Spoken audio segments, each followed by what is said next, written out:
Good evening and welcome to 4 Sides TV. ఇది political thought with me Avinash Janagama. ప్రజలకు విద్య, వైద్యం, న్యాయం ఉచితంగా అందించాలనే డిమాండ్ చాలా కాలంగా ఉంది. ఈ మూడు ప్రజలకు ఉచితంగా అందితే ఇతర ఉచితాలు అవసరం లేదనేది చాలా మంది అభిప్రాయం.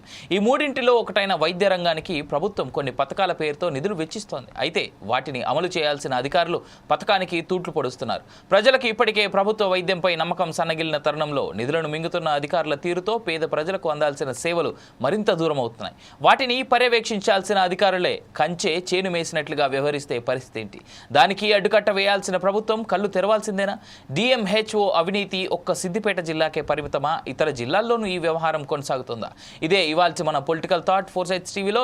ఈ డిబేట్లో నాతో పాటు పాల్గొనేందుకు ప్రస్తుతానికి బొమ్మరి రామూర్తి గారు బీఆర్ఎస్ నాయకులు, అదేవిధంగా ప్రసాద్ గారు సిఐటియు నేత జాయిన్ అవుతా ఉన్నారు. ముందుగా రామూర్తి గారితో మొదలెడదాం. రామూర్తి గారు గుడ్ ఈవినింగ్, అండ్ అదేవిధంగా ప్రసాద్ గారు good evening. Welcome to political thought and 4 Sides TV. జరిగింది ఏంటంటే, సింపుల్గా చెప్పాలంటే సిద్దిపేట జిల్లాకి సంబంధించినటువంటి ఒక డిఎంఎండ్హెచ్ఓకి సంబంధించి ఒక చిన్న ఇన్ఫర్మేషన్ మాకు వస్తే మేము దానిపైన ఎంక్వైరీ చేయడం జరిగింది. ఆ ఎంక్వైరీతో పాటు చాలా రకాల ఆధారాలు కూడా మా దగ్గర ఉన్నాయి. ఆడియో ప్రూఫ్లు కావచ్చు, వీడియో ప్రూఫ్లు కావచ్చు. కొన్నింటిని మేము బయట పెట్టలేం. కారణం ఏంటంటే వాటిని బయట చేయడం కనుక జరిగితే ఎవరెవరి దగ్గర నుంచి అయితే మేము ప్రూఫ్లు కలెక్ట్ చేసామో ఇతను డిఎంఎండ్హెచ్ఓ కాబట్టి ఇతను ఆ కింది ఆఫీసర్ని సస్పెండ్ చేసేందుకు ఆస్కారం కూడా ఉంది. ఆ ఒక్క రీజన్కే ఎవరైతే తప్పు చేయలేదో వాళ్ళ యొక్క జీవితాలను కాపాడుతూ, వాళ్ళ యొక్క ఉద్యోగాలను కాపాడుతూ ఆ డీటెయిల్స్ మేము బయట పెట్టట్లేదు. దాదాపు అంటే మాకున్న ఇన్ఫర్మేషన్ 146 లేదా 196 పిహెచ్సీలు ఉంటే అక్కడ దాంట్లో 120 పిహెచ్సీలకు సంబంధించినటువంటి దాంట్లో ఒక్కొక్క పిహెచ్సి నుంచి దాదాపుగా 30,000 అంటే 36 లక్షల రూపాయల స్కామ్ జరిగింది. కేవలం ఒక్క సిద్దిపేట జిల్లాకు సంబంధించినటువంటి డిఎంఎండ్హెచ్ఓనే. సో ఇలా చూసుకుంటే రాష్ట్రం అంతా ఇంకెన్ని లక్షల కోట్ల స్కామ్ జరిగి ఉండొచ్చు? అందరికీ నమస్కారం. వాస్తవానికి మంచి సబ్జెక్ట్ తీసుకున్నారు. అవినీతి పరులను, నిజంగా వాళ్ళ యొక్క ఆగడాలను అడ్డుకట్ట వేయడానికి ఈ యొక్క చర్చ పనికొస్తుందని నేను ఒక పౌరుడిగా, తెలంగాణ ఉద్యమకారుడిగా, బీఆర్ఎస్ పార్టీ నాయకుడిగా, ఒక చదువుకున్న వ్యక్తిగా కోరుకుంటున్నాను. మీకు యాజమాన్యానికి 4 Sides టీవీ ప్రేక్షకులకు కూడా నమస్కారం తెలియజేస్తూ నాతోటి డిబేట్ లో పాల్గొంటున్న పెద్దలకు, ముఖ్యంగా భారతదేశంలో నిజంగా భారతదేశం ఆయుష్మాన్ భారత్ అయితేనే ఇంకేదైనా కానీ ఒక మానిటరింగ్ లేక, దాని మీద సరైన అవగాహన లేక, వారు చేస్తున్న ఆక్రమణలను అడ్డుకట్ట వేయలేక ప్రభుత్వం విఫలం అయింది. అధికారులు కాదు, అధికారులు వాళ్ళకు దొరికినంత దోసుకోవడమే పరమావధిగా. ఎందుకంటే సరైన గవర్నమెంట్ లేకపోవడం, సరైన మానిటరింగ్ లేకపోవడం, సరైన వ్యక్తుల మీద సరైన చర్యలు తీసుకోకపోవడం, ఇలాంటి వాటి వల్ల ఈ రాష్ట్రమే కాదు దేశం మొత్తం ఈ ఒక అవినీతిమయం అయిపోయింది. మీకు చెప్పాలంటే ఈ అవినీతి పరులు రోజు రోజుకు వెచ్చలేకపోతున్నారు. ముఖ్యంగా వైద్యము నిజంగా వైద్యం అనేది చాలా బ్రహ్మాండంగా నడుస్తూనే పేదవాళ్లకు చాలా ఎంతో ఒక ఊరటగా కలిగించే వైద్యం, విద్య, ఈ రెండింటిని ఈ ప్రభుత్వాలు మర్చిపోతున్నాయి. ఈ ప్రభుత్వాలు చేస్తున్న అవినీతి పరులకు అండగా ఉంటున్నాయి. వాస్తవానికి అవినీతి పరులు అంతా రెచ్చిపోతుంటే ఇక్కడ ప్రభుత్వం నిద్రపోతుందా? కేంద్ర ప్రభుత్వం నిద్రపోతుందా? లేదా ఎందుకు మానిటరింగ్ చేయలేకపోతుంది? ఎందుకు ఇప్పటి వరకు చర్యలు తీసుకోలేకపోయింది? అంటే వీళ్ళకు సపోర్ట్ చేస్తున్న నాయకుడు ఎవడో కూడా బయట పెట్టాల్సిన అవసరం ఈ సందర్భంగా ఉన్నది. ఎందుకంటే పైన ఒక నాయకుడు లేకుండా, ఒక మంత్రినో, కేంద్ర మంత్రినో లేదా రాష్ట్ర మంత్రినో వాళ్ళ యొక్క సపోర్ట్ లేకుండా ఇదైతే జరగదు. కాబట్టి ఖచ్చితంగా బీజేపీ, కాంగ్రెస్ ప్రభుత్వాలపై ఖచ్చితంగా ఈ రకంగా ఎంక్వైరీలు పెట్టాలి. అసలు అవినీతి పనులను వదిలేసి ఏ తప్పు చేయని మా నాయకుల మీద, ఎలాంటి స్కామ్ చేయని మా నాయకుల మీద కేసులు పెట్టి వాళ్ళని ఏదో రకంగా ఖచ్చితంగా జైలుకు పంపాలని ఒక దుర్బుద్ధి తప్ప మరి జరుగుతున్న ఇంత తతంగా జరుగుతుంటే ఈ రాష్ట్ర ప్రభుత్వాలు కానీ కేంద్ర ప్రభుత్వం ముఖ్యంగా ఏం చేస్తున్నది అని ఈ సందర్భంగా మీ ద్వారా కేంద్ర ప్రభుత్వాన్ని హెచ్చరిస్తున్నాం. మరి 2 మంత్రులు ఉన్నారు. మరి 2 మంత్రుల ద్వారా ఈ తతంగం ఈ రాష్ట్రం మొత్తం జరుగుతుందా? ఇప్పటికైనా ఒక మానిటరింగ్ వ్యవస్థను తీసుకొచ్చి ఎంక్వైరీ అనేది జరిపిస్తారా? వాళ్ళ మీద చర్యలు తీసుకోరా అనేది చూద్దాం. లేకపోతే మేము కూడా మా పార్టీ యొక్క అనుమతితోటి అవసరమైతే ఖచ్చితంగా జిల్లా కలెక్టర్ కానీ లేదా కేంద్ర ప్రభుత్వానికి కూడా ఒక వినతి పత్రం అయితే ఇక్కడ రామూర్తి గారు జరుగుతున్న అన్యాయాన్ని ఒక ఇన్సైట్ ఇస్తా నేను. సిద్దిపేటకి సంబంధించి అంటే సిద్దిపేట జిల్లా హరీష్ రావు గారి కాన్స్టిట్యున్సీలోనే వస్తుంది. నాకు తెలిసి ఆయన దృష్టిలో ఉందేమో అనేటువంటి చిన్న ఆలోచన ఉంది. ఎందుకంటే అతను ఒక హాస్పిటల్ని సీజ్ చేస్తే ఉదయం పూట హరీష్ రావు గారు చెప్పారనే నేను ఆ హాస్పిటల్ని మళ్ళీ సాయంత్రం పూట ఓపెన్ చేశాను అనేటువంటి మాట ఆయన చెప్పాడు ఆయనతో మాట్లాడిన సందర్భంలో. అంటే ఏదైనా అవినీతి జరగలేదని తెలిస్తేనే హరీష్ రావు గారు దానికి ఏమైనా మాట చెప్తాడు కానీ అవినీతి పరుడు ఎవడైనా వాళ్ళ తమ్ముడైనా ఇంకెవరైనా కానీ వదిలిపెట్టడు. అది అంత నిజాయితీ గల వ్యక్తి ఈ రాష్ట్రంలో ఉన్న ఒక రాజకీయ నాయకులలో ఉన్నది మహా వ్యక్తి హరీష్ రావు గారు. కాబట్టి హరీష్ రావు గారికి తెలిసి ఉంటుందని అయితే నేను అనుకోను. ఒకవేళ ఖచ్చితంగా తెలియకుంటే మా ద్వారానైనా లేదా మీ ద్వారానైనా ఈ విషయాన్ని ఖచ్చితంగా హరీష్ రావు గారి దృష్టికి తీసుకెళ్లి కేంద్ర ప్రభుత్వాన్ని మీద ఒత్తిడి తేవాల్సిన అవసరం ఉన్నది. ఇది ఒక్క సిద్దిపేటకు సంబంధించింది కాదు.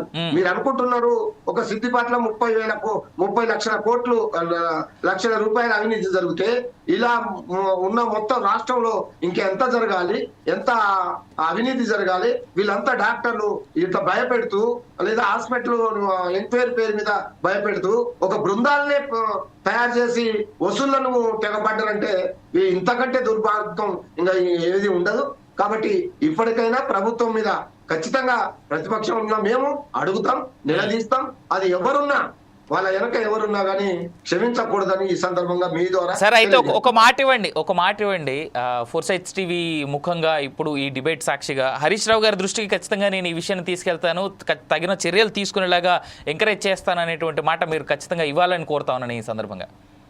ఖచ్చితంగా ఆడ నిజంగా మీరు మీ ఎంక్వైరీలో గానీ నిజంగా అవినీతి జరిగినట్టుగా తేలితే ఖచ్చితంగా హరీష్ రావు గారి దృష్టికి తీసుకెళ్తాము. వాళ్ళని సస్పెండ్ చేసి వాళ్ళ మీద చర్యలు తీసుకునేటట్టు, కక్కిన డబ్బుల్ని కూడా కక్కిచ్చేటట్టు, తిన్న డబ్బుల్ని కక్కిచ్చేటట్టు ఖచ్చితంగా చర్యలు తీసుకునేటట్టు హరీష్ రావు గారికి దృష్టికి తీసుకుపోతానని ఈ సందర్భంగా మీ ద్వారా తెలంగాణ ప్రజలకు, ముఖ్యంగా ఆ వైద్యం అంటే దేవుడితో సమానమైన వైద్య ఆ వైద్యంలోనే ఇంత అవినీతి జరిగితే పేద ప్రజలకు ఇంకా న్యాయం ఎక్కడ జరుగుతుంది? హరీష్ రావు గారు కొన్ని వందల మంది రోజు వచ్చిన వాళ్ళని ఎంతో సాయం చేసేవారు.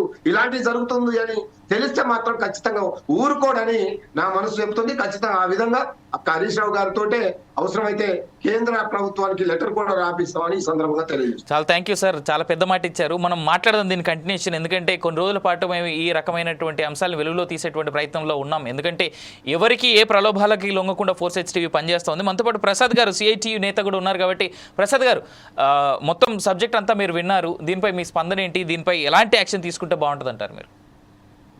ముందుగా ఎలాంటి ఆ విషయాల్ని వెలుగులోకి తీసుకొచ్చిన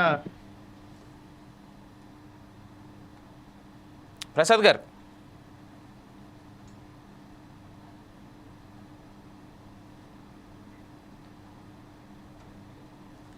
రైట్. ప్రసాద్ గారు ఈ కాల్ ఆయన వీడియో డిస్కనెక్ట్ అయినట్టుంది. ప్రసాద్ గారిని మళ్ళీ వెల్కమ్ చేద్దాం.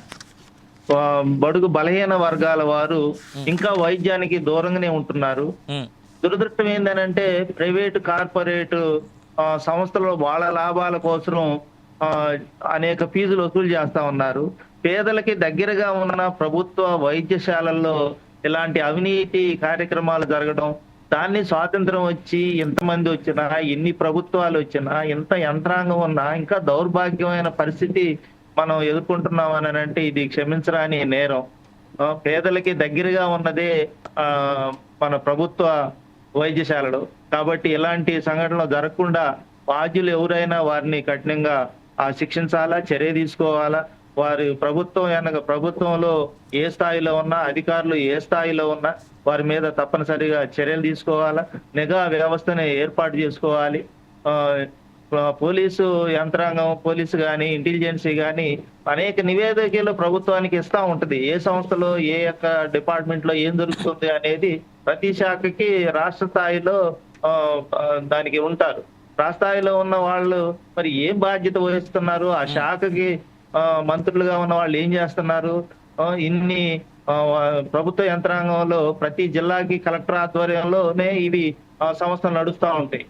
ఎప్పుడు ప్రతిదీ రాజకీయమైన కోణంలో చూడటమే తప్ప కనీసం ప్రజలకి ఉపయోగపడే ఈ యొక్క ప్రభుత్వ వైద్యశాలని అవి ఇంకా ప్రభుత్వం జిల్లా స్థాయిలో ఉన్న డిఎం అండ్ హెచ్ఓ స్థాయిలోనే ఎలా ఉంటే ఇక మండలాల పరిస్థితి ఏంది, గ్రామాల పరిస్థితి ఏంది, గిరిజన ప్రాంతాల పరిస్థితి ఏంది? ఎంత దౌర్భాగ్యమైన పరిస్థితిని అరికట్టాలా? మీ ద్వారా ఇది వెలికి తెచ్చినందుకు మీకు ధన్యవాదాలు. ప్రజా సంఘాలు, రాజకీయవేత్తలు ప్రస్తుతం దృష్టి పెట్టాల్సింది, ఎందుకనంటే కరోనా సమయంలో చాలా మనం నష్టపోయాం. మనకి కరోనా టైంలో కొన్ని మందులు అది మాఫియా లాగా మావి వాడండి, మా సిరప్ మాది ఇది ఇమ్యునైజేషన్ పనిచేసిద్దని ప్రజల్ని చాలా ఇబ్బంది పెట్టారు. అసలు మెడికల్ లెవెల్లో అంతర్జాతీయంగానే పెద్ద మాఫియా నడుస్తుంది అనేది అందరికి తెలిసిన విషయమే. కాబట్టి ఇలాంటి విషయం మీరు ధైర్యంగా మీరు మొదలు పెట్టారు. ఈ మెడికల్ మాఫియాని కానీ, లేకపోతే మందుల్లో కల్తీలు కానీ, లేదా గ్రామీణ ప్రభుత్వ ప్రైవేట్ రంగాల్లో ఉన్న మందులు కానీ, వీటన్నిటి మీద ఒక టాస్క్ ఫోర్స్ ని ఏర్పాటు చేయాలి. ఖచ్చితంగా దీనికి ప్రత్యేక వ్యవస్థ ఉండేలా, దీని మీద విచారణ జరపాలా. మీరు ధైర్యంగా ముందుకు వచ్చినందుకు మీకు అభినందనలు. ఈ చర్చల్లో పాల్గొంటున్న మిగతా వారికి కూడా అభినందనలు తెలియజేస్తూ, ఈ యొక్క ఖచ్చితంగా ఒక సక్రమైన మార్గంలో మన రాష్ట్రం వైద్య రంగం ఉంటుందని, విస్తరిస్తుందని, ఆ రకమైన చర్యలు ప్రభుత్వం తీసుకుంటుందని చెప్పి ఆశిస్తూ ఈ అవకాశం కలగజేసిన మీకు ధన్యవాదాలు. మళ్ళీ మాట్లాడిస్తా ప్రసాద్ గారు మీరు అలాగే హోల్డ్ లో ఉండండి. I will come back to again. Ramurthy garu ఇంకో మాట, ఇక్కడ ఒక మాట అండి, ఈ డిఎంఎండ్హెచ్ఓలు కానీ, మనకు ఉండేటువంటి పిహెచ్సిలు కానీ, గవర్నమెంట్ హాస్పిటల్స్ కానీ మేజర్గా విజిట్ చేసేది చాలా తక్కువగా డబ్బులు ఉన్నటువంటి వాళ్ళే. అంటే లేదు అంటే మనం కొన్ని సందర్భాల్లో మాడుతూ ఉంటారు, చిన్న కులస్తులు మాత్రమే ఎక్కువగా గవర్నమెంట్ హాస్పిటల్స్ని విజిట్ చేస్తారు అనేటువంటి మాట. అంటే ఆల్రెడీ భారతదేశంలో ప్రైవేట్ హాస్పిటల్స్ లెక్కలో చూసుకుంటే కొన్ని కోట్ల రూపాయల హాస్పిటల్స్ వసూలు చేస్తూ ఉన్నాయి. ఇవాళ ఆయుష్మాన్ భారత్ కోసం కూడా ఇచ్చినటువంటి నిధులు, ఏదైతే ఈ ఆయుష్మాన్ ఆరోగ్య నిధికి ఇచ్చేటువంటి నిధుల్ని ఆయన పక్కదారి పట్టించాడంటే దీన్ని ఎట్లా చూడాలి సార్? ఎందుకంటే కనీసం ఇంకా కామన్ మ్యాన్ తక్కువగా ఎవడైతే ప్రైవేట్ వైద్యాన్ని వెచ్చించలేడో అతని జీవితాన్ని కూడా ఆల్రెడీ ఆగం చేసేస్తున్నట్టే కదా ఈ లెక్కన. ఇప్పుడు ఇది ఎప్పటి నుండి జరిగింది ఏందనేది మనకు ఒక డేటా రావాల్సిన అవసరం అయితే ఉంది. ఈ సంవత్సరం జరిగిందా, గత ప్రభుత్వంలో జరిగింది? ఇది చాలా లేటెస్ట్ అండి. ఇది చాలా latest Ramurthy garu. We're talking just about 1 month, ఈ 1.5 month లో జరిగింది ఇది. ఓకే అంటే నేను ఏం చెప్తున్నా అంటే, ఈ సంవత్సరంలో వైద్య రంగం మీద ఏ మాత్రం ఈ రాష్ట్రము దాని మీద మానిటరింగ్ చేస్తా లేదు. కేంద్రం కూడా మేము పంపించిన డబ్బులు ఎడిపోతున్నాయి, నిజంగా ప్రజలకు చేరుతున్నాయా, వైద్యం అందుతుందా? వాళ్ళు కేంద్ర ప్రభుత్వ ఉద్యోగులే మానిటరింగ్ చేయాలి. ఆయుష్మాన్ భారత్ మన తెలంగాణ దాన్ని ఇప్పుడు ఈ గవర్నమెంట్ తీసుకున్న నిధులు అంటే ఈ రాష్ట్రంలో జరుగుతున్న అక్రమాలకు అదుపు లేకుండా పోయింది. ఈ సంవత్సరంలో మీరు ప్రతి రంగం కుదేలైపోయింది. అవినీతి పరులు రెచ్చిపోతున్నారు. ఎవరికి వాళ్ళే తలుపులు తెలిసి ఎక్కడ కూడా ఏ పేసీలో చూసినా కానీ మొత్తం కమిషన్ల పర్వం నడుస్తుంది. కాబట్టి ఈ రాష్ట్ర ప్రభుత్వం కట్టడి చేస్తుంది అనేది మాత్రం నాకు చాలా పెద్ద $1000 క్వశ్చన్. కాబట్టి ఇప్పటికైనా మనం కేంద్ర ప్రభుత్వం మీద ఒత్తిడి తీసుకురావాలి. ఈ రాష్ట్ర ప్రభుత్వాన్ని అడగాల్సిన అవసరం ఉన్నది. నిజంగా పేద ప్రజల ఉసురు పోసుకోవడం, పేద ప్రజల్ని అన్యాయం చేయడం, పేద ప్రజలకు వైద్యం అందకుండా చేయడం, దీన్ని చాలా ఒక క్రిమినల్ కేసు కూడా వెంటనే బుక్ చేయాలనేది మేము ఒక ఉద్యమకారులుగా అంటున్నాం. ఎందుకంటే ఇది తెలంగాణకు మన దగ్గర నుంచి ఎన్నో రకాల పన్నుల రూపాయలు కేంద్రానికి పోతాయి. కేంద్రం నుండి ఎన్నో రూపాయల మనకు కొన్ని నిధులు వస్తుంటాయి. వాటిని సక్రమంగా వినియోగించుకున్నప్పుడే కదా ఈ రాష్ట్రం అన్ని విధాలుగా బాగుపడేది. వైద్య రంగంలో కానీ, విద్యా రంగంలో కానీ, లేదా కంపెనీలలో కానీ, ఏదైనా రోడ్ల విస్తరణ కానీ కేంద్రం నుంచి రావాల్సిన నిధులు సక్రమంగా వస్తే ఆ వచ్చిన నిధుల్ని ప్రజల కోసం, ప్రజల అవసరాల కోసం, ప్రజలను అభివృద్ధి కోసం వాడుకోవాల్సింది పోయి వాళ్ళే పందికొక్కులాగా మెక్కుతూ ఉంటే ఇంకా ఎక్కడ అభివృద్ధి జరుగుతుంది? ప్రజల జీవన ప్రమాణం ఎలా పెరుగుతుంది? కాబట్టి దీని మీద ఆలోచించాల్సిన బాధ్యత ప్రతి పౌరుడిపై ఉన్నది. ఇది నా మీద, మీ మీద కాదు. మీరు నిజంగా ఇలాంటి విషయాలని బయటికి తీసుకురావడం ఈ సమాజానికి చాలా అవసరం కూడా. చాలా మంది ఏంటంటే అతను మా పార్టీడో, లేదా మా పార్టీ అధికారంలో ఉన్నదనో, లేదా మా వాళ్ళు కొమ్ము కాస్తున్నారనో చెప్పుకుంటూ, చాలా ఈవెన్ పెద్ద టీవీలు కూడా అలా కొమ్ము కాస్తూ చాలా తెలిసి కూడా వాళ్ళు కూడా నోరు మూసుకునే పరిస్థితి ఉన్నది. నిజంగా మీడియా రంగానికి కూడా ఇది ఒక మంచి సవాలు లాగా ఉంటుంది. ఇలాంటి విషయాలు తెలిసిన విషయాలు మీరు నోరు దాచుకో, ఎందుకంటే మీరు ఫోర్త్ ఎస్టేట్, మీరు ముందు పెడితేనే ప్రజలకు తెలుస్తుంది సార్.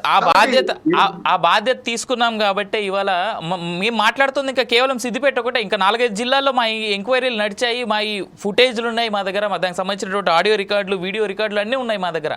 అయినప్పటికీ నేను స్టార్టింగ్లోనే చిన్న కాజన్ లాగా చెప్పా, పొరపాటున మేము ఆ కింది స్థాయి ఆఫీసర్లకు సంబంధించినటువంటి వీడియోలు ఎవరైతే మాకు ఆధారాలు ఇచ్చారో ఆ వీడియోలు కనుక బయట పెడితే ఈ DMHOల కింద పనిచేస్తారు కదా, వాళ్ళు సింపుల్గా సస్పెండ్ చేసేయచ్చు వాళ్ళని. అందుకనే ఇప్పుడు ఏం చేయాలంటే ఒక అవినీతి జరిగింది, ఒక అవినీతి పరుడుగా విచ్చలవిడిగా పనిచేస్తున్నాడు, కింద ఉద్యోగులు మనకేదో ప్రేమతోటో లేదా అవినీతి పరులు కాకపోవడం వల్ల వాళ్ళకి ఏదైనా అన్యాయం జరిగో మనకు చెప్తారు. చెప్పినప్పుడు మనం దాన్ని డిస్క్లోజ్ చేస్తే వాళ్ళ ఉద్యోగాలు పోతాయి. కాబట్టి వాళ్ళ ఉద్యోగాలకు భంగం కలగకుండా పై వాళ్ళ దృష్టికి తీసుకుపోతే ఖచ్చితంగా వీళ్ళకు చర్య, ఎవరైతే అవినీతి పరులకు ఖచ్చితంగా చర్య ఉంటదనేది మా ఆలోచన. ఖచ్చితంగా దీనికి మీ వెనక మేము ఉంటాం. అవసరమైతే మా పార్టీ కేటీఆర్ గారు, హరీష్ రావు గారికి ఈ విషయాన్ని లిఖిత పూర్వకంగానే మీ ద్వారానైనా అందిస్తాం. ఖచ్చితంగా దీన్ని ముందుకు తీసుకుపోయి ఈ రాష్ట్రంలో మళ్ళా ఎవడు చేయకుండా, మళ్ళీ ఇలాంటి అవినీతి పరులు మళ్ళీ ముందుకు రాకుండా. ఇంతకుముందు మనం ESI స్కామ్ లాంటి దాంట్లో కూడా చూచాము. నిజంగా ఎన్నో కొన్ని కోట్ల రూపాయల అవినీతి జరిగింది. అంటే వైద్యము అనే పేరుతోటి కొంతమంది నిజంగా దాని మీద సరైన మానిటరింగ్ చేయలేక, అక్కడ చేశాం కాబట్టి దొరికారు కాబట్టి వాళ్ళ మీద చర్యలు తీసుకున్నారు, వాళ్ళకు జైలుకు పోయారు, వాళ్ళకు పడే శిక్ష వాళ్ళకు పడ్డాయి. కాబట్టి మళ్ళీ ఈ రాష్ట్రంలో అలాంటిది జరగకుండా ఉండాలంటే ఒక కట్టుదిట్టమైన చర్యలు ఈ రాష్ట్ర ప్రభుత్వం చేయాలి. దానికి అనుగుణంగా కేంద్రం నుండి వచ్చే నిధుల మీద కూడా సరైన అవగాహన, సరైన మానిటరింగ్ ఉన్నప్పుడే ఇలాంటివి జరగకుండా ఉంటాయనేది నా అభిప్రాయం. కాబట్టి ఇది ఎక్కడ జరిగినా, ఇది ఒక్కటే కాదు, అన్ని రంగాలలో సర్వనాశనం అయిపోయింది ఈ 1 సంవత్సరంలోనే. 100 సంవత్సరాల అభివృద్ధి వెనక్కుపోవడమే తప్ప కాక వచ్చేటి ఒక్కటి కూడా అభివృద్ధి చేయకుండా ఉన్న వాటిని మేయడమే జరుగుతుంది. 1,50,000 కోట్ల రూపాయలు ఇప్పుడు నిధులు వచ్చాయని చెప్తున్నారు, అది అప్పులు తెచ్చారని చెప్తున్నారు. అది అప్పులు ఏం చేశారు, ఎడిపోతున్నాయి, అది అంత రాష్ట్ర ప్రభుత్వం. అంటే ఈ ఒక్కటే కాదు, ఒక్క విషయంలో మీరు ఈ ఒక్కటి దొరికింది కాబట్టి మనం అనుకుంటున్నాం, కానీ ప్రతి దాంట్లో స్కామ్ జరుగుతుంది, ప్రతి దాంట్లో వాళ్ళ విచ్చలవిడిగా వాళ్ళ యొక్క అవినీతి రెచ్చిపోతున్నారు. మాకు రాక అధికారం వచ్చింది, మళ్ళీ వస్తుందో రాదో అధికారం అని వాళ్ళ అధికారులకు సపోర్ట్ చేస్తూ, వాళ్ళని ఇచ్చే కమిషన్లు తీసుకుంటూ, లేదా కాంట్రాక్టర్ల దగ్గర నుంచి కోట్ల రూపాయలు తీసుకుంటూ ఇష్టం వచ్చిన రీతిలో ఈ ప్రభుత్వం నడుస్తుంది. కాబట్టి ఈ ప్రభుత్వానికి అడ్డుకట్ట వేయాల్సిన బాధ్యత ప్రతి పౌరునిపై ఉన్నది. ఎక్కడ జరిగినా, ఈ సందర్భంగా చెప్తున్నాను, ఎక్కడ ఏది జరిగినా ప్రభుత్వానికి చెడ్డ పేరు వస్తుంది. కాబట్టి మనం ఏదో ప్రభుత్వాన్ని తిట్టినట్టు కాదు, ప్రభుత్వం జాగ్రత్త వహించాల్సిన బాధ్యత ఉంది, ప్రజల పక్షాన నిలబడాల్సిన బాధ్యత ఉందనేది మనం తెలియజేయాల్సిన అవసరం అయితే ఉందని ఈ సందర్భంగా మీ ద్వారా తెలియజేస్తాం. ఇంకో మాట సార్, 4th ఎస్టేట్ అని మీరు గుర్తు చేశారు, మీరు గుర్తు చేయకపోయినా ఆ బాధ్యతను మేము తీసుకున్నాం కాబట్టి ఈ విషయాన్ని బయట పెట్టాము. అయితే ఒక మాట మేము చెప్తాం సార్, ఇవాళ మీడియా సంస్థ ఎప్పుడు కూడా పాలక పక్షానికి వ్యతిరేకంగా ప్రతిపక్షంలోనే కూర్చోవాలి ముందుగా. సరే, ప్రతిపక్ష పార్టీలు ఉంటాయి, వాటిని పక్కన పెడదాం. కానీ మీడియా అనేటువంటిది ఎప్పుడు కూడా 4th ఎస్టేట్గా ఎప్పుడు ప్రతిపక్షంలోనే ఉండాలి. ఆ పాత్ర మేము, నాకు తెలిసి ఈ పూట మేము చాలా క్లియర్గా మా స్టాండ్ చూపిస్తా ఉన్నాం. అధికారంలో ఉండేది ఎవరైనా మాకు అనవసరం. చాలా సందర్భాల్లో మీతో రామూర్తి గారు, నేను మీతో చాలా డిబేట్లో మనం పాల్గొన్నాం. కొన్ని సందర్భాల్లో నేను మీతో ఏకీభవించినటువంటివి ఉన్నాయి తప్పులు జరిగినప్పుడు, కొన్ని సందర్భాల్లో నేను మీతో వ్యతిరేకంగా ఉన్నటువంటి సందర్భాలు కూడా ఉన్నాయి. ఎందుకు, అక్కడ ఏది కరెక్టో దాని వైపు నేను నిలబడ్డాను, ఏది తప్పో దాని వైపు నేను నిలబడ్డాను. తప్పని ఖండించాం, ఒప్పుని ఖండించాం 4 Sides TV తరపున చాలా క్లియర్గా. ఇక్కడ ఈ ఒక్క సిద్దిపేటలోనే ఆయుష్మాన్ భారత్ తరపున వచ్చినటువంటి, అంటే PHCలకి ఇవ్వాల్సినటువంటి డబ్బుల్లో ఒక్కొక్క PHCకి 30,000 రూపాయలు చొప్పున ఇస్తే 120 PHCల దగ్గర నుంచి దాదాపుగా 36 లక్షల రూపాయలు ఒక్క జిల్లా. తెలంగాణకి కేసీఆర్ అధికారంలోకి వచ్చిన తర్వాత ఉన్నటువంటి జిల్లాల్ని 33కి పెంచాడు. ఈ 33 జిల్లాల్లో, అంటే ఒక్క జిల్లాలోనే ఇంత 36 లక్షలు జరిగితే 33 జిల్లాలకు సంబంధించి, ఎందుకంటే PHCలను పెంచిన ఘనత నాకు తెలిసి ఖచ్చితంగా కాస్త కూస్త BRS పార్టీకి కూడా పోతుంది. సో ఇలా 33 జిల్లాలు, అంటే ఒక్కొక్క జిల్లాలో 36 లక్షలు లెక్కేసుకుంటే దాదాపు 10 కోట్లు. ఇది చిన్న లెక్కేం కాదు. ఈ నెల 2-3 నెలల్లోనే 10 కోట్ల వరకు వచ్చాయంటే తెలంగాణ వ్యాప్తంగా, ఇంకా ఈ గత 10 ఏళ్లుగా జరుగుతున్నటువంటి దీంట్లో ఇంకెన్ని వేల కోట్లు వచ్చి ఉండాలి. అందుకని ఇది ఒక్కటి ఏదో చిన్నదాంతో అని పోతుంది వదిలేస్తే మనం ఇంకా అది ఎక్కువ అయిపోతుంది. ఈ రాష్ట్ర ప్రభుత్వం ఖచ్చితంగా మానిటరింగ్ చేయాల్సిన అవసరం ఉన్నది. ఎవరైతే అవినీతి పరులు ఉన్నారో వాళ్ళ మీద వెంటనే తక్షణం చర్య తీసుకోవాల్సిన బాధ్యత ఈ ప్రభుత్వం పై ఉన్నది. లేకపోతే ఈ ప్రభుత్వానికి ఇప్పటికే అన్ని వర్గాల ప్రజలు తిరగబడుతున్నారు. ఏ ఒక్కటి సరిగ్గా అమలు చేయకుండా మొత్తం వాళ్ళే మెక్కుతున్నారు అనేది, అప్పులైతే తెస్తున్నారు, ఆ డబ్బులు ఎడిపోతున్నాయో తెలియదు, మళ్ళీ వచ్చే పన్నులు మాత్రం ఇష్టం వచ్చినట్టు వసూలు చేస్తున్నారు, అవి ఎడిపోతున్నాయో తెలియదు. మరి ఈ ప్రజలకి ఇచ్చిన హామీలు మాత్రం నెరవేర్చకుండా ఇలాంటి మనం అడ్డుకట్ట చేసినప్పుడు ప్రజలకు చేరాల్సిన ప్రతిదీ ప్రజలకు చేరుతుంది. అప్పుడు ఈ రాష్ట్రం బాగుపడుతుంది. ఈ రాష్ట్రం బాగుపడాలంటే అవినీతి పరులను అయితే ఖచ్చితంగా అంతమొందించాల్సిన బాధ్యత రాష్ట్ర కేంద్ర ప్రభుత్వాలపై ఉంటది. మీరు అన్నట్టు మీడియా ప్రతిపక్షంలో ఉన్నది, మేము ప్రతిపక్షంలో ఉన్నాము. మనం ఇద్దరం కలిసి 2 సంస్థలు కలిసి పోరాడితే ఖచ్చితంగా ఏదైనా సాధ్యపడుతుంది, వాళ్ళకు న్యాయం జరుగుతుంది, ప్రజలకు న్యాయం జరుగుతుంది, ఈ రాష్ట్రానికి న్యాయం జరుగుతుంది. ఎందుకంటే మనం ఎవరికో నీకేమో లాభం రావాలనో నాకేమో లాభం రావాలని నేను మాట్లాడడం లేదు. నేను నాకు లాభం రావాలని కాదు, నా రాష్ట్రానికి ఇబ్బంది కావద్దు, నా పేద ప్రజలు ఇబ్బంది పడొద్దు. ఎవరైనా పిహెచ్లకు పోతే మందులు లేవు, గోళీలు లేవు. నేను చూశాను చాలా. నేను రీసెంట్ గా ఒక పిహెచ్ పోతే టెస్ట్ లో మిషన్ షుగర్ మిషన్ కూడా చెడిపోయిందండి, దాన్ని బాగు చేయడానికి అది కొత్త మిషన్ రావాలని చెప్పారు. అంటే నీకు షుగర్ టెస్ట్ చేసే మిషన్ ఉండదు, నీకు ఒక ఏది ఉండదు. అంటే వాళ్ళు కేంద్ర ప్రభుత్వం పంపించిన నిధులు మొత్తం పందికొక్కలాగా మెక్కడం వల్ల డాక్టర్లు సరిగ్గా ఉండరు, అక్కడ ఉన్న స్టాఫ్ సరిగ్గా ఉండరు. ఇవన్నీ ఇబ్బందులు ఎందుకంటే వచ్చిన నిధుల్ని సక్రమంగా వినియోగించకపోవడం వల్ల. కాబట్టి దీని మీద ఈ రోజు మీరు నిజంగా బయట పెట్టారు. ఇది ఇంకా మొత్తం బయటకు తీయాల్సిన అవసరం అయితే ఉన్నది. మీరు నిజంగా మా ప్రభుత్వంలో ఎవరైనా తప్పు చేసి ఉంటే దొరికితే ఖచ్చితంగా చర్యలు తీసుకున్నాం. ఈ ప్రభుత్వం కూడా అలా చేయాలనేది నా అభిప్రాయం. ఇప్పటికైనా మీరు ముంచిపోయిందేం లేదు. ఇంకా రాష్ట్రం మొత్తంలో ఇలాంటి దీని మీద ఖచ్చితంగా సమగ్ర విచారణ జరగాల్సిందే. ద్రోహులపై ఎవరైతే అవినీతి పరులు ఉన్నారో వాళ్ళ మీద చర్యలు తీసుకోవాల్సిందే. దానికి బీఆర్ఎస్ పార్టీ పూర్తి అండ ఉంటుందని ఈ సందర్భంగా తెలియజేస్తున్నాం. సార్, ఇంకో మాట చెప్పండి. ఇప్పుడు మీరు మధిర నియోజకవర్గానికి సంబంధించినటువంటి నాయకులు, మీరు మీ ఏరియా అంటే ఖమ్మం జిల్లా, పాత ఉమ్మడి ఖమ్మం జిల్లా చూసుకున్నా ఎట్లా చూసుకున్నా కానీ మధిర చాలా వెనుకబడినటువంటి ప్రాంతంగా ఉంటుంది. ఆ చుట్టుపక్కల పాల్వంచ కానీ ఇంకొక అక్కడ ఉన్నటువంటి ఏరియాలు చాలా ఉన్నాయి, వెనుకబడినటువంటి ప్రాంతాలు. చాలా వరకు మీ దగ్గర ఉండేటువంటి ప్రజలకి ట్రీట్మెంట్స్ ఇచ్చేది ఆ పిహెచ్సిలు. సో అలాంటి వాటికి వచ్చేటువంటి డబ్బులు పేదవాడికి ఇవ్వాల్సినటువంటి, మీరే ఇప్పుడు ఓపెన్గా చెప్తా ఉన్నారు, నేను ఒక పిహెచ్సికి పోతే మొన్న అక్కడ కనీసం షుగర్ టెస్ట్కి మెషిన్ లేదు అని అంటే, ఇట్లా ఈ విధంగా తింటా పోతా ఉంటే డిఎంఎండ్హెచ్ఓలు ఈ విధంగా తింటా పోతా ఉంటే నాకు తెలిసి ఇది ఒక డిఎంఎండ్హెచ్ఓల దగ్గర ఆగేలాగా లేదు సార్. నాకు ఎందుకో దీంట్లో వెనకాల ఖచ్చితంగా రాజకీయ కుట్రకోణం, రాజకీయ నాయకులు కూడా ఇన్వాల్వ్మెంట్ ఎంతో కొంత ఉంటుంది దీని మీద అనేటువంటిది కంప్లీట్ ఫోర్సైట్స్ టీవీలో ఉన్నటువంటి అందరికీ మాకు అనుమానంగా ఉంది.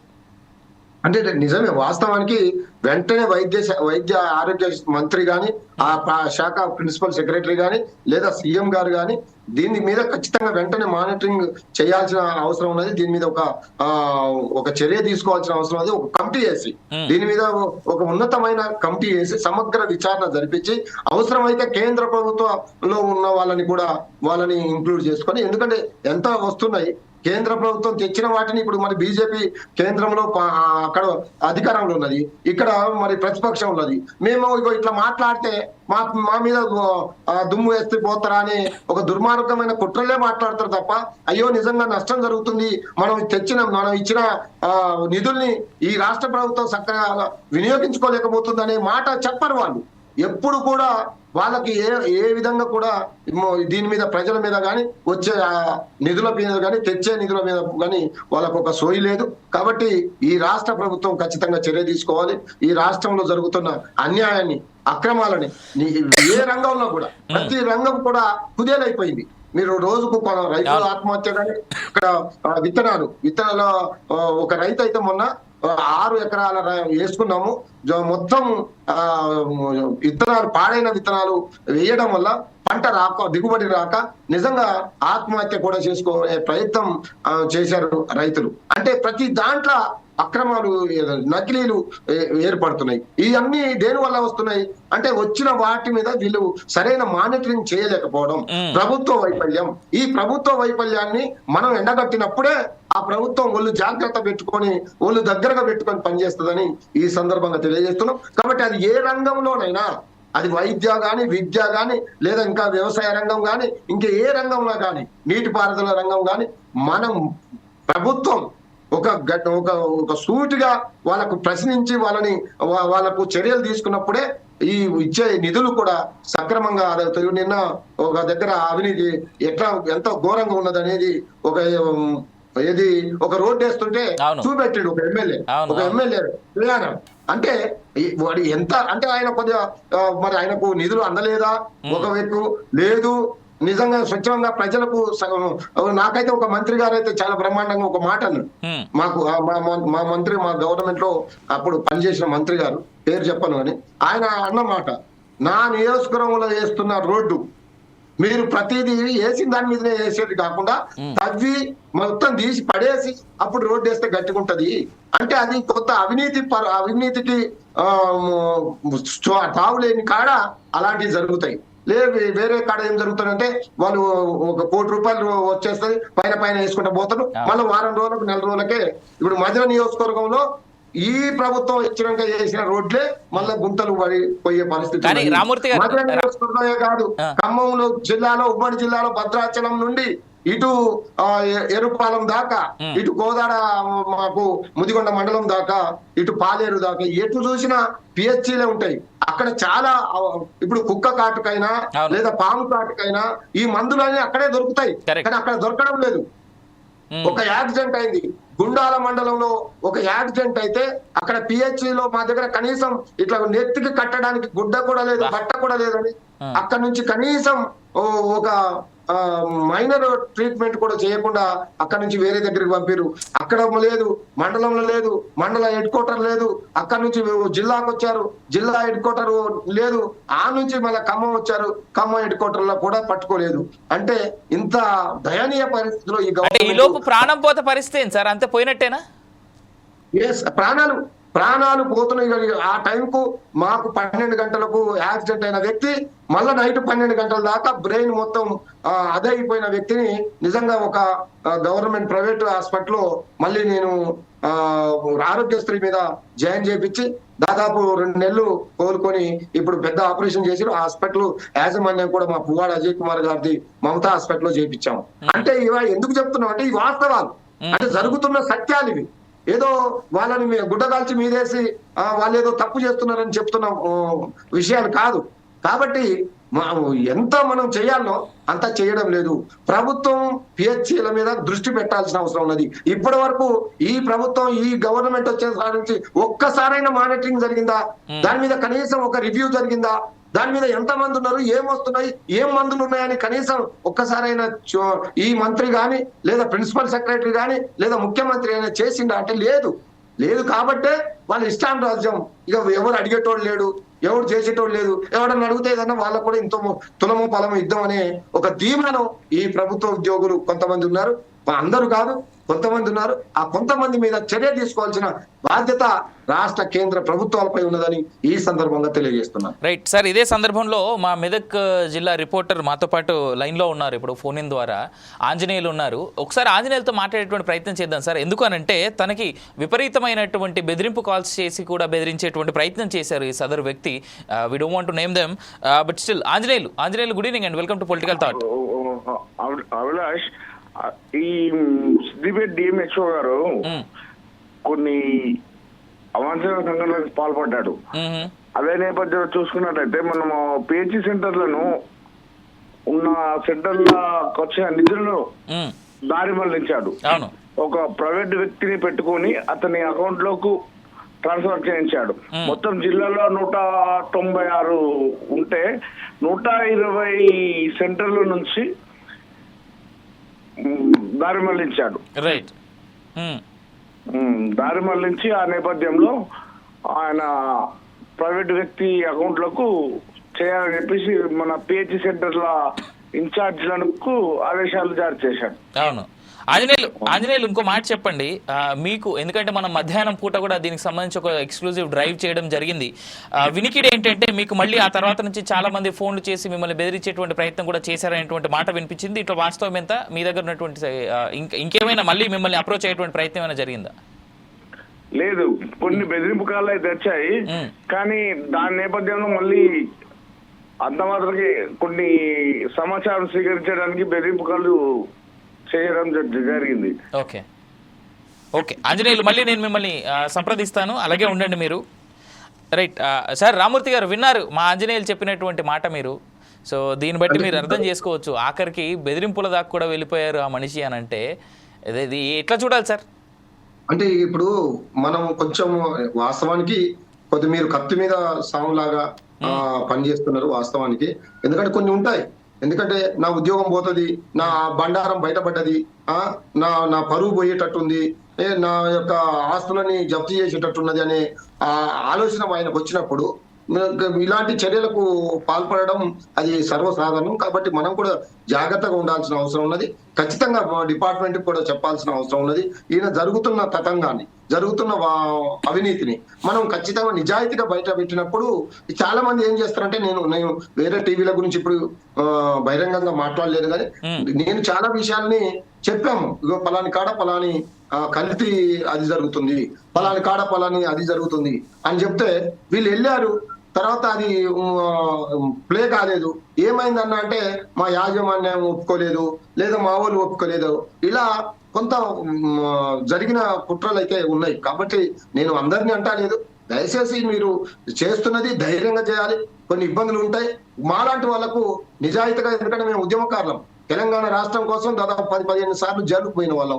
200 కేసులు బనాయించి, మాకు తెలంగాణ రాష్ట్రమే మాకు ముఖ్యం, తెలంగాణ ప్రజలే మాకు ముఖ్యం. తెలంగాణ రాష్ట్రం బాగుండాలి. మేమేదో మంత్రి పదవి అయితే వస్తుంది, లేదో ఎమ్మెల్యే అవుతాం, ఎంపీ అవుతాం, పదవులు వస్తాయి, కోట్లు సంపాదించుకునేటట్టు మేము ఉద్యమం చేయలేం. ఈ రాష్ట్రం బాగుపడాలి, ఈ రాష్ట్రం రావాలని చేశాము. వచ్చిన తెలంగాణని కాకుల పాలు, గద్దల పాలు, ఇలా అవినీతి పరుల పాలు కాకుండా తెలంగాణ రాష్ట్రాన్ని పెంచాలని, ఉండాలని, ఈ దేశంలోనే ఈ ప్రపంచంలోనే నెంబర్ 1 స్థానంలో తెలంగాణ కావాలనేది మా అభిలాషం. కాబట్టి అవి జరగాలి అంటే అందరం కూడా ఏకతాటిగా పనిచేయాల్సిన అవసరం ఉన్నది. ఇలాంటి రుగ్మతలు ఏమున్నా, చిన్న చిన్న పొరపాట్లను ఏమున్నా వాటిని కూకటి వేళ్లతోటి పీకేయాల్సిన బాధ్యత అటు మీడియా రంగంపై, ఇటు ప్రతిపక్షంపై, ప్రభుత్వంలో ఉన్న వారిపై ఇంకా ఎక్కువగా ఉంటేనే బాధ్యతాయుతంగా ఉంటది. రేపు ఇంకా మంచి పనులు చేస్తే నేను ఒకటే అడుగుతున్నా, కేసీఆర్ గారి కంటే ఒక్క పనైనా ఈ సంవత్సరంలో ఒక్కటైనా మొదలు పెట్టారా, ఒకటైనా చేశారా? చేయలేదు. కాబట్టే ఇగో ఈ అన్ని వర్గాల ప్రజలు ఈ విధంగా బండబూతులు తిడుతున్నారు. బండబూతులు తిడుతున్నారంటే అర్థమైంది, నువ్వు పని చేయడం లేదు, చేసిన పని చెప్పిన హామీలు ఒక్కటి కూడా నెరవేర్చడం లేదు. సేమ్ ఇందులో కూడా ఎక్కడైనా కూడా మనం నోరు మోస్తూ మనం ఏమంటారు దాన్ని మౌనంగా ఉంటే అవినీతి పనులు ఇంకా ఎక్కువైపోయే అవకాశం ఉన్నది. కాబట్టి మీకు ఖచ్చితంగా మేము అండగా ఉంటాం. అవసరమైతే ఎవడైతే మీకు ఎవరైనా ఫోన్ చేస్తే ఆ ఫోన్ నెంబర్లు కూడా మాకు ఇవ్వండి. అవసరమైతే మేము లీగల్ గా కానీ, లేదా వాళ్ళని ఎట్లా వాళ్ళకు బుద్ధి చెప్పాలో ఆ విధంగా మేము కూడా బుద్ధి చెప్తాం, మీకు అండగా ఉంటామని మీరు తీసుకొచ్చిన. ఎందుకంటే ఇవాళ ఇట్లాంటి ఇంకా చాలా తేవాలని, ఇలాంటి ఎక్కడ జరిగినా ఇంకా మేము మాలాంటి వాళ్ళు సపోర్ట్ చేస్తే, మేమే కాదు అన్ని రాజకీయ పార్టీలు లేదా వివిధ సంఘాలు, వివిధంగా ఉన్న పౌర హక్కుల నాయకులు సపోర్ట్ చేస్తే మీలాంటి వాళ్ళు ఇంకా గట్టిగా అన్నిటి మీద చేయగలుగుతారు. ఎందుకంటే మీకు ఒక వ్యవస్థ ఉంటుంది, ప్రతి దగ్గర మీకు ఒక మానిటరింగ్ ఉంటుంది. కాబట్టి మీ యాజమాన్యానికి లాభం జరుగుతుంది, మీ టీవీలు కూడా అందరూ మంచిగా చూస్తారు, వీక్షిస్తారు. కాబట్టి తద్వారా ఈ రాష్ట్రానికి, ప్రజలకు లాభం జరుగుతుందని ఈ సందర్భంగా మీ ద్వారా ప్రజలందరికీ తెలియజేస్తున్నారు. అంటే ఇక్కడ ఒకటి వాస్తవం సార్, ఇక్కడ ప్రభుత్వం కేటాయించినటువంటి నిధులు, ప్రభుత్వం ఇచ్చేటువంటి నిధులు, అది కేంద్ర ప్రభుత్వం కానీ రాష్ట్ర ప్రభుత్వం కానీ ఇచ్చేటువంటి నిధులు సక్రమమైన మార్గంలో సరైన వ్యక్తులకి దాని ద్వారా మేలు జరుగుతుందా లేదా అని ఈ ప్రభుత్వాలు ఎందుకు సరైనటువంటి విధంగా దాన్ని మానిటర్ చేయలేకపోతా ఉన్నాయి? ఇక్కడ ఫెయిల్ అవుతా ఉంది సార్. అంటే అది ఇప్పుడు ఒక నేను అనుకోండి, మిషన్ భగీరథ గాని, లేదా కాకతీయ మిషన్ చెరువులు గాని, లేదా వేరే దాని మీద కేసీఆర్ గారు ప్రతి నిమిషం, ఆ రోజు ప్రశాంత్ రెడ్డి గారు చైర్మన్ గా ఉన్నారు, నాకు తెలుసు. కాబట్టి ఏ జిల్లాలో ఏం జరుగుతుంది, ఎన్ని కాలువలు తవ్వారు, ఎంత అమౌంట్ ఆదా అయింది, ప్రతి నెల ప్రభుత్వానికి నివేదిక పోయేది. ఒక బ్రహ్మాండంగా ఎన్ని కట్టాము, ఎన్ని గ్రామాలకు నీళ్లు ఇస్తున్నాము, ఇప్పుడు ఎన్ని గ్రామాలకు వచ్చినాయి అనేది అట్లా ప్రతిదీ మానిటరింగ్ ఉండేది. ఒకటి ఆర్థిక వ్యవస్థ కానీ, ఆర్థిక వ్యవస్థ మీద కూడా ఏం జరుగుతున్నది, హాస్పిటల్ కూడా ఇదే డిఎంఎన్హెచ్ఓ కానీ ఇంతకుముందు డైరెక్టర్ ఆఫ్ హెల్త్ మన శ్రీనివాస్ గారు ఉండే, చాలా బ్రహ్మాండంగా ఆయన ఏది చేసినా బ్రహ్మాండంగా తన పరిధిలో సురేష్ రెడ్డి గారు ఉండే, రమేష్ రెడ్డి గారు డైరెక్టర్ ఆఫ్ ఎడ్యుకేషన్, కాబట్టి మెడికల్ ఎడ్యుకేషన్, వీళ్ళందరూ కూడా చాలా బ్రహ్మాండంగా భక్తితో, అంటే ప్రజల మీద ఉన్న ప్రేమ, మాకు జీతాలు వస్తున్నాయి, మనం ప్రభుత్వం చెప్పిన పని మేము చేయాల్సిన బాధ్యత మాది ఉన్నది అనేది ఒక దీక్షాపరమైన ఒక మంచి కార్యక్రమం వాళ్ళు తీసుకోవాలి. వచ్చిన డబ్బులు సగం తీసుకున్నాం, సగం ప్రజలకు ఇద్దాం, అవి కూడా పోతే పోనీ లేకపోతే లేదు అనే ధోరణి ఏర్పడ్డప్పుడు, అప్పుడు ఎప్పుడు ఏర్పడుతుంది? ప్రభుత్వం సరిగ్గా మానిటరింగ్ చేయకపోవడం వల్ల, ప్రభుత్వం ఆజమాయిషి లేకపోవడం వల్ల, ప్రభుత్వ చర్యలు లేకపోవడం వల్ల ఇలాంటివి జరుగుతాయి. Right sir. రామూర్తి గారు నేను మళ్ళీ మీ దగ్గరికి వస్తా. మనతో పాటు మా ఇన్పుట్ ఎడిటర్ రాములు జాయిన్ అవుతా ఉన్నారు. రాములు ఉదయం మనం డ్రైవ్ చేసినప్పటి నుంచి ఏ విధమైనటువంటి పరిస్థితి ఉంది, అండ్ ఈ పరిస్థితిపై అంటే ఇవాళ సిద్దిపేటలో జరిగినటువంటి మనం బయటికి వెలుగు తీసినటువంటి ఈ డిఎంహెచ్ఓకి సంబంధించినటువంటి విషయం ఏదైతే ఉందో, తన జేబులు నింపుకునేటువంటి ప్రక్రియ ఏదైతే ఉందో, అది కూడా ఆయుష్మాన్ భారత్ ద్వారా కేంద్ర ప్రభుత్వం ఇచ్చేటువంటి డబ్బుల ద్వారా, దీనిపై మీ విషయం ఏంటి, మీ విశ్లేషణ ఏంటి రాములు? అవినాష్, ముఖ్యంగా తెలంగాణ రాష్ట్రంలో చూసుకుంటే ఇప్పుడు ప్రభుత్వ హాస్పిటల్ కానీ, ప్రభుత్వానికి సంబంధించిన వ్యవస్థలు కానీ ప్రజలకు అందించాల్సిన నిధులు ఖర్చు చేయాల్సింది, ఆ నిధులను ప్రభుత్వ అధికారులు పక్కదారి పట్టిస్తున్నారని చూసుకోవచ్చు. ఎందుకంటే ఇది మనకు ఒక మెదక్ సిద్దిపేట జిల్లాలో ఇది వెలుగులోకి రావడం జరిగింది. మన రిపోర్టర్ చేసిన ఆపరేషన్లు ఈరోజు ప్రభుత్వ వ్యవస్థలు ఎట్లా నడుస్తాయని పరిశీలన చేయడానికి మనం ఒక నిఘాను సంబంధించిన దాన్ని వెలుగులోకి తేయడం జరిగింది. ఈ ఒక సిద్దిపేట జిల్లాలోనే జరుగుతుందా లేదా రాష్ట్ర వ్యాప్తంగా జరుగుతుందా అనేది ఇంకా మన నిఘా టీంలు పనిచేస్తున్నాయి. నిఘా టీంలకు సంబంధించిన విషయంలో అనేక విషయాలు ఈరోజు వెలుగులోకి రాబోతున్నాయి. ఏంటంటే ముఖ్యంగా మనమే ఒక సామాన్యుడికి ఒక హాస్పిటల్కి వెళ్ళినప్పుడు, ఒక హాస్పిటల్లో ఒక వైద్యం అందించాలంటే ఒక మనకు సంబంధించిన దాంట్లో బీపీ అందించే మిషన్ ఉండదు, అట్లాగే థైరాయిడ్కి సంబంధించిన మందులు ఉండవు. మొత్తానికి నిధులన్నింటినీ ఒక టెస్టులకు సంబంధించిన దాంట్లో అనేక టెస్టులకు సంబంధించినవి ఉండవు. కానీ ఒక వైద్య అధికారి ఈరోజు సిద్దిపేటలో ఒక ప్రభుత్వ హాస్పిటల్కి సంబంధించిన అధికారి ఆయుష్మాన్ భారత్ సంబంధించిన నిధులను మొత్తము పక్కదారి మళ్లించి తన సొంత ప్రయోజనాలకు వాడుకుంటున్నారని ఇక్కడ మనకు ఖచ్చితంగా కనిపిస్తుందని చెప్పవచ్చు. అదే విధంగా మరొక విషయం ఏంటంటే అక్కడ డాక్టర్లకు సంబంధించిన దాంట్లో ఏఎన్ఎంల అపాయింట్మెంట్లో కూడా అవినీతి, తర్వాత నర్సులకు సంబంధించిన అపాయింట్మెంట్ లో అవినీతి, మందుల కొనుగోలు అవినీతి, ఇవన్నీ డిఎంహెచ్ఓలు చేస్తే ఈరోజు తెలంగాణలో వైద్యం ఎక్కడ ఉంది, ఎవరికి అందిస్తున్నారు అంటే పేద ప్రజలందరూ ఎక్కడికి వైద్యానికి వస్తారంటే ప్రభుత్వ హాస్పిటళ్ళకి వైద్యానికి వస్తారు. ఇదే కాదు అవినాష్, ఇంకొక విషయం ఉంది. ఇదే హైదరాబాద్ లో సెంటర్ సిటీలో హైదరాబాద్ లో హాస్పిటల్ సంబంధించిన గవర్నమెంట్ హాస్పిటల్ ఎంత విషయాలు ఏంటి అంటే చూడండి, ఒక డెలివరీ కోసం వచ్చిన మహిళకు డెలివరీ ఎవరు చేయాలి? ఒక ప్రభుత్వ గవర్నమెంట్ డాక్టర్ చేయాలి. కానీ ఆ డాక్టర్ నైట్ షిఫ్ట్ లకు సంబంధించిన దాంట్లో నైట్ చేస్తున్న షిఫ్ట్ లో డాక్టర్ ఉంటారు. ఎవరు చేస్తారు? అతను ఆ డాక్టర్ హాస్పిటల్ కు ఫోన్ లో నర్సు ఉండి నర్సు ద్వారా డెలివరీ చేస్తుంది. ఇట్లాంటి సంఘటనలు తెలంగాణలో వెలుగులోకి వస్తున్నాయి. ఖచ్చితంగా ఇవన్నిటిని వెలికి తీయాల్సిన బాధ్యత మన ఫోర్త్ పిల్లర్ అనేది అయితే చెప్పుకుంటున్నామో వీటిపైన ఉంది. అంటే ఛానల్స్ ఏదో ప్రభుత్వాలకు అనుకూలంగా పనిచేయడం కాకుండా ప్రజల పక్షాన నిలబడి పనిచేయాల్సిన బాధ్యత ఛానల్స్ పైన ఉంది. చాలా ఛానల్స్ ప్రజలకు సంబంధించిన విషయాలను వెలుగులోకి తీసుకురాకుండా పక్కదారి ఏదో న్యూస్లకు సంబంధించి చెప్పుకోవడం లేదు. కానీ ఇట్లాంటి అవినీతికి సంబంధించినది ఇది ఆరంభం మాత్రమే కాదు. ఇంకా చాలా విషయాలను విద్యకు సంబంధించింది కానీ, వైద్యానికి సంబంధించింది కానీ, రవాణాకు సంబంధించింది కానీ అనేక విషయాలు వెలుగులోకి తెస్తున్నాం. మనం 4 టీవీ ద్వారా అనేక విషయాలు వెలుగులోకి తెచ్చి ప్రజలను సంబంధించిన విషయాలను ఎడ్యుకేట్ చేసే ప్రయత్నం చేస్తున్నాం. దీనిలో భాగంగానే ఫస్ట్ మనకు సిద్దిపేటలో ఈ డిఎంహెచ్ఓ దొరకడం జరిగింది. డిఎంహెచ్ఓకి సంబంధించిన తెలంగాణ స్టేట్ లో మొత్తం డిఎంహెచ్ఓలకు సంబంధించిన పని విధానం ఏంటనేది కూడా వెలుగులోకి తీసుకురాబోతున్నారు. రైట్ రాములు, మీరు అలాగే ఉండండి, నేను మళ్ళీ మీ దగ్గరికి వస్తాను. రామూర్తి గారు అంటే ఇప్పుడు మనం ఏది చేసినా మీరు చేసే పని చాలా బ్రహ్మాండంగా ఉన్నది. దీన్ని ప్రభుత్వం దృష్టికి తీసుకుపోవాలి. దీన్ని ఎవరో అడ్డుపడుతున్నారు, ఎవరో ఫోన్లు చేస్తున్నారు, ఎవరో బెదిరిస్తున్నారు, లేదా మీ యాజమాన్యానికి పిలిచి ఏదో చేశారు అనే దాని మీద మీరు కాంప్రమైజ్ అయితే ఇలాంటి వ్యవస్థలు ఇంకా ఏమంటారు పుట్టగొడుకుల ఈ వ్యవస్థ ఇట్లాంటి. సరే, అయితే ఒక్క వాస్తవం చెప్తా రామూర్తి గారు, ఒక వాస్తవం చెప్తా.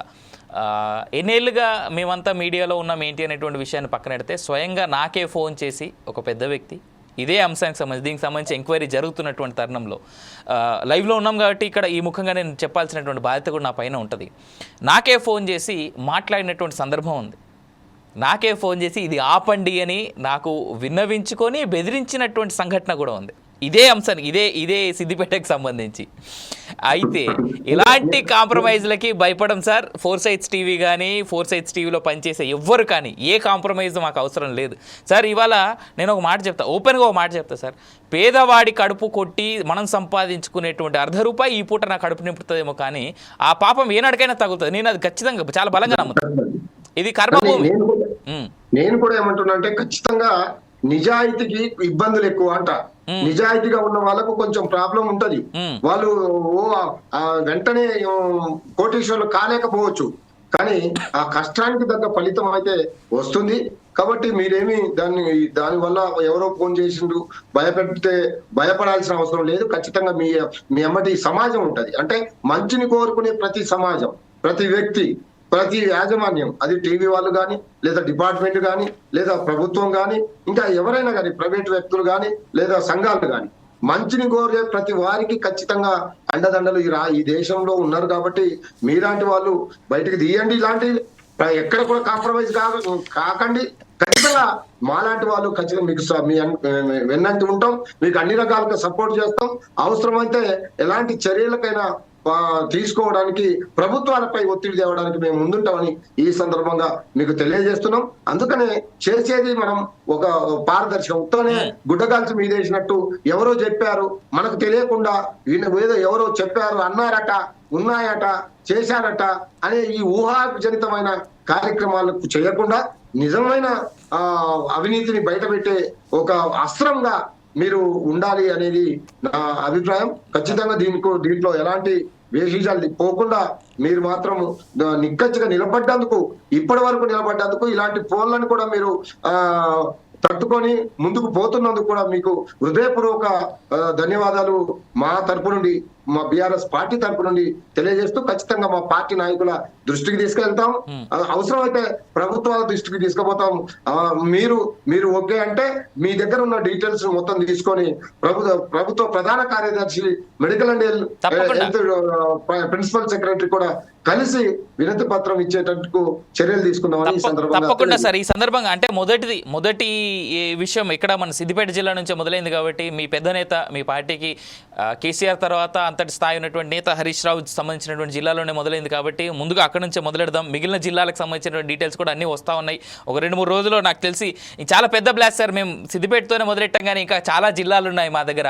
అండ్ ఇంకోటి ఏంటంటే ఈ సందర్భంగా మేము చెప్పాలి, వేరే జిల్లాల నుంచి కూడా వేరే డిఎంహెచ్ఓలకు కూడా అందరూ అలర్ట్ అయినట్టుగా మాత్రం సమాచారం అయితే మా దగ్గర ఉంది. ఈ ఇన్ఫర్మేషన్ బయటికి వెళ్ళిన తర్వాత, ఎందుకంటే చాలా చిన్న నెట్వర్క్ డాక్టర్స్ అందరిది, దాదాపుగా షేర్ అయినట్టుగానే తెలుస్తూ ఉంది. అయితే ఇక్కడ ఒక విషయం, ఇందాక మాట ఇచ్చారు, మళ్ళీ ఒక మారు మేము కోరేది ఏంటంటే హరీష్ రావు గారి దృష్టికి, కేటీఆర్ దృష్టికి ఖచ్చితంగా ఇది వెళ్ళాలి. వాళ్ళ ద్వారా ప్రభుత్వం దృష్టికి వెళ్ళాలి. ప్రభుత్వం దీనిపై ఖచ్చితంగా చర్యలు తీసుకొని, ప్రజాసొమ్ము ఇప్పటికే హాస్పిటల్ వ్యవస్థ చాలా వరకు నిర్వీర్యమైంది తెలంగాణ రాష్ట్రంలో మనం చూసాం. దాన్ని గాడిన పెట్టుకోవాల్సినటువంటి బాధ్యత ఇది కేంద్ర ప్రభుత్వం దృష్టికి కూడా వెళ్ళాలి. ఎందుకంటే కేంద్ర ప్రభుత్వం కూడా కొన్ని వేల కోట్ల రూపాయలు హాస్పిటల్స్ కోసం, ఈ ఆయుష్మాన్ భారత్ కోసం ఖర్చు పెడతా ఉంది. గత 10 ఏళ్ళుగా ఏ డెవలప్ అయిందా లేదా అని చూస్తే ప్రైవేట్ సంస్థలు డెవలప్ అయినట్టుగా ప్రభుత్వ సంస్థలు ఎక్కడ డెవలప్మెంట్ కనబడట్లేదు. ఇప్పటికైనా సరే ఆ నిధులు దారి మళ్లకుండా అన్ని రకాల రాజకీయ పార్టీలు ఇవి కేవలం పార్టీల బలోపేతాల కోసం కాకుండా ప్రజల జీవిత మనుగడ మెరుగయ్యే విధంగా అడుగులు వేస్తే బాగుంటుంది అనేటువంటిది మా ఉద్దేశం. దానికోసమే మా ఈ ప్రయత్నం. ఎవరికో లొంగి లోబడి మాత్రం చేయాలనేటువంటి మా ఉద్దేశం కాదు. చివరిగా రామూర్తి గారు, ఈ విషయంపై మీరు ఏ విధమైనటువంటి చర్యలు తీసుకుంటే బాగుంటుందని ఒక లైన్లో కంక్లూజన్ చేయాలంటే ఎలా చేస్తారు? ఖచ్చితంగా వాస్తవానికి ప్రతి అవినీతి పరుడికి ఇది ఒక గొడ్డలు పెట్టుగా ఉండాలి. వాళ్ళకు సరైన శిక్ష పడాల్సిన అవసరం వస్తుంది. ఏదైనా తప్పు చేస్తే మమ్మల్ని వదిలిపెట్టరు అనే స్థాయికి మనం తీసుకుపోవాల్సిన అవసరం. ఎందుకంటే మీ దగ్గర ఇప్పుడు రాములు గారు చాలా ఒక గొప్ప ఉద్యమాల నుండి వచ్చిన వాళ్ళు, మాతో తెలంగాణ ఉద్యమంలో కూడా పనిచేసిన వాళ్ళు, అలాంటి నిజాయితీ పరులు, ఒక పేద ప్రజల పీడిత వర్గాల కోసం పోరాడిన వాళ్ళు మామూలు కాదు. మనమైనా ఇంకేదో పైన బయట పనిచేసినాం కానీ వాళ్ళు చాలా గొప్ప ఉద్యమాల నుండి వచ్చిన వాళ్ళు. అలాంటి వాళ్ళు మీ టీవీలో ఉండడం టీవీ కూడా చాలా గర్వకారణం. కాబట్టి మీరు రేపే అవసరమైతే హరీష్ రావు గారు ప్రతిరోజు ఒక 500 మందిని రోజు కలుస్తూ ఉంటారు. మీరైనా, మీ యాజమాన్యమైనా, మీ రిపోర్టర్స్ అయినా, మీ ఇన్పుట్ ఎడిటర్ అయినా, ఎవరు వచ్చినా ఆ రిప్రజెంటేషన్ దానికి సంబంధించిన డీటెయిల్స్ పట్టుకొని రండి. అవసరమైతే రేపు మార్నింగే హరీష్ రావు గారిని కలిసి వారికి ఈ విషయాన్ని వినియోగిద్దాం, వాళ్ళ దృష్టికి తీసుకెళ్దామని ఈ సందర్భంగా తెలియజేస్తూ, ఈ రాష్ట్రంలో ఇలాంటి సంఘటనల్ని వెలుగు తీయాల్సిన అవసరం ఉన్నది. అన్ని రంగాల్లో ఇది ఒక్కటే కాదు, ఇంకా చాలా భ్రష్టుపట్టిపోయే పరిస్థితి ఉన్నది. ఈ ప్రభుత్వం ముద్దు నిద్రపోతుంది. ఈ ముద్దు నిద్ర నుండి బయటపడేయాలంటే మనలాంటి వాళ్ళు ముందుకు రావాల్సిన అవసరం ఉందని ఈ సందర్భంగా తెలియజేస్తాం. రైట్ రామూర్తి గారు, థ్యాంక్ యూ సో మచ్ ఈ పూట మాతో పాటు పొలిటికల్ థాట్లో పాల్గొన్నందుకు, అండ్ ఈ విషయాన్ని చాలా కూలంకుశంగా ఏ విధమైనటువంటి చర్యలు మనం తీసుకుంటే బాగుంటుందని చెప్పినందుకు. అయితే నేను ఒక మాట చాలా క్లియర్గా డిఎంఎన్హెచ్ఓలోకి చెప్పదలుచుకున్నా. ఇక్కడ మీరు చాలామంది అలర్ట్ అయ్యారేమో ఈ విషయం అనేటువంటి మాటలు మా దాకా వచ్చాయి. దానికి సంబంధించినటువంటి కొన్ని ఫోన్ కాల్ రికార్డింగ్లు కూడా మా దాకా వచ్చాయి. అయితే డిఎంఎన్హెచ్ఓస్ ఒక్క రిక్వెస్ట్, చాలామందికి సంబంధించినటువంటి డీటెయిల్స్ ఆల్రెడీ మా దగ్గర ఉన్నాయి. చాలామందికి సంబంధించి 33 జిల్లాలు ఉన్నటువంటి తెలంగాణ, చాలా అంటున్నానంటే అర్థం చేసుకోండి, చాలా ఉన్నాయి. మీరు అలర్ట్ అయినంత మాత్రాన మా ఈ ఆపరేషన్ కానీ మేము చేయబోయేటువంటి ఈ ప్రయత్నాన్ని కానీ మేము ఆపం. ఇక్కడ నుంచి ముందుకు తీసుకెళ్తాం. ప్రజా ఆరోగ్యం, ప్రజా శ్రేయస్సే మాకు ధ్యేయంగా ముందుకెళ్తుంది ఫోర్సైట్స్ టీవీ. సో దీన్ని ఆపుతామనో లేదా మీరు చేసేటువంటి బెదిరింపులకో, మీ ఫోన్ కాల్స్కో మేము బెదిరుతామనో మీరు దయచేసి అనుకోవద్దు. అండ్ ఇంకొక మాట వినపడతా ఉంది, చాలా సింపుల్గా ఏదో డిఫమేషన్ సూట్లు వేసేస్తాం మేము అనేటువంటి మాట. ఎలాంటి డిఫమేషన్ సూట్లకు కూడా భయపడేటువంటి స్థాయి మాది కాదు. కారణం, మా దగ్గర అన్ని రకాల ఆధారాలు ఉన్నాయి. ఆ ఆధారాలు ఈ పూట మేము బయటపెట్టి ఉండొచ్చు గాక, బయట పెడితే మీ కింద పనిచేసేటువంటి ఉద్యోగులను మీరు సస్పెండ్ చేస్తారు. ఇంకొకటి పొట్ట మీద కొట్టేటువంటి ఉద్దేశం మాది కాదు. కానీ తప్పు చేసిన వాడిని మాత్రం ముమ్మాటికి కూకటి వేళ్లతో పెకిలించి పేదవాడి జీవితాన్ని, పేదవాడి ఆరోగ్యాన్ని కాపాడాలనేటువంటిదే మా ఈ ప్రయత్నం. ఈ ప్రయత్నం మేము కంటిన్యూ చేస్తూనే ఉంటాం. చూస్తూనే ఉండండి, ఇలాంటివి చాలా బ్రేక్ అవ్వబోతూ ఉన్నాయి. కేవలం వైద్య రంగం ఒక్కటే కాదు, మిగిలిన చాలా రంగాలపైన మా ఈ దృష్టి ఉంది. మా నిఘా నేత్రాలు పనిచేస్తూనే ఉంటాయి. ప్రభుత్వాలు వాటి నిఘా నేత్రాలతో పనిచేయాల్సినటువంటి పనిని ఫోర్సైట్స్ టీవీ వల్ల తన భుజాన ఎత్తుకొని ఈ పని నిరంతరం ఇలాగే కొనసాగుతూనే ఉంటుంది. ఇది మా మాట, ఫోర్సైట్స్ టీవీ మాట. నేను మీ అవినాష్ జనగామ. ఇది ఇవాల్టి పొలిటికల్ థాట్. మళ్ళీ కలిసేంతవరకు చూస్తూనే ఉండండి.